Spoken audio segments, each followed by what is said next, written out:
Assalamu alaikum. Hello guys, in this video I will talk about self-ignition temperature and the knocking in spark ignition engines. So what is self-ignition temperature or auto-ignition temperature? It is the minimum temperature after which your air fuel mixture will get ignite automatically without any source of ignition or without any spark plug. And the self-ignition temperature or the auto-ignition temperature, it is the basic working principle in the compression ignition engines, or you can say in diesel engines. It is required, but unlikely in spark ignition engine, it is undesirable because of premature ignition or premature combustion.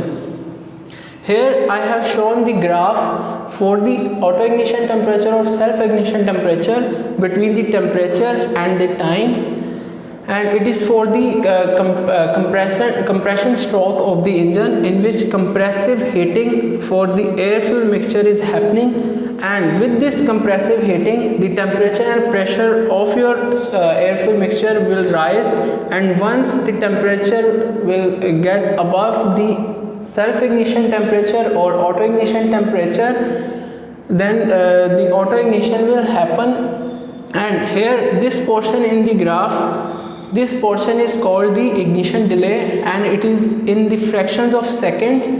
In this portion no ignition occurs after the self-ignition temperature, but there are some pre-ignition reactions in the fraction of seconds, after which it gets combust instantly by achieving its self-ignition temperature or above self-ignition temperature. So this graph is basically shows the self-ignition properties for the different fuels.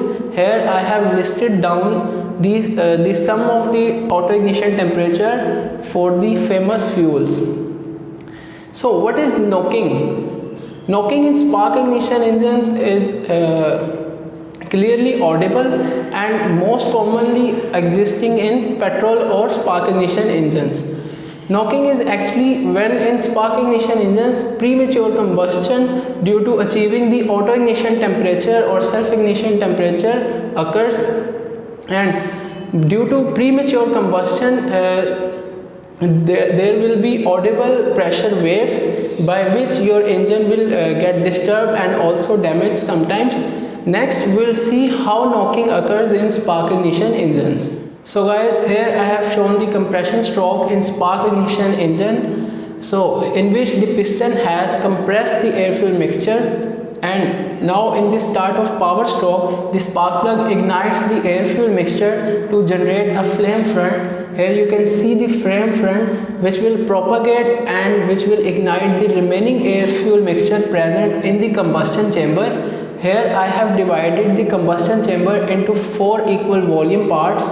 The first volume will get ignite instantly and will expand towards the other volume. Due to this flame propagation and due to radiation heat transfer, the temperature and pressure of the remaining air fuel mixture will get increased, and due to this increased temperature and pressure the self-ignition temperature can be achieved by the remaining air fuel mixture, and then the 2 pressure waves will generate due to self-ignition of the remaining air fuel mixture, and which will collaborate to produce an audible sound called ping or a knock, and which will produce a great damage to your engine. So why the knock is happening?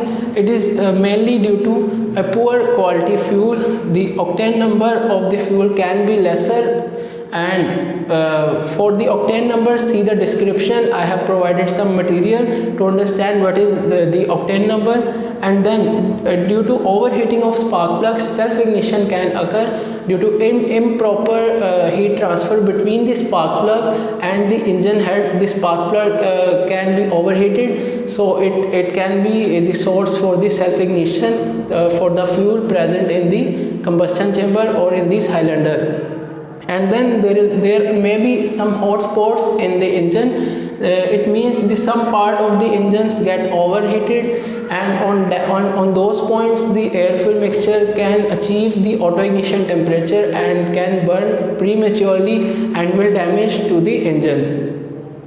So One more important point is this self-ignition can occur in any stroke of the engine. It is not necessary that it will always occur in the power stroke. It can occur in intake stroke or exhaust stroke, and in those cases the sway damage will happen to your engine. So we should avoid knocking by choosing our fuel and by selecting the compression ratios for the engine. So that's from my side. If you guys have any questions, you can comment down below. I'll try to answer them, and please don't forget to like, subscribe and share this video. See you until the next time. Bye bye.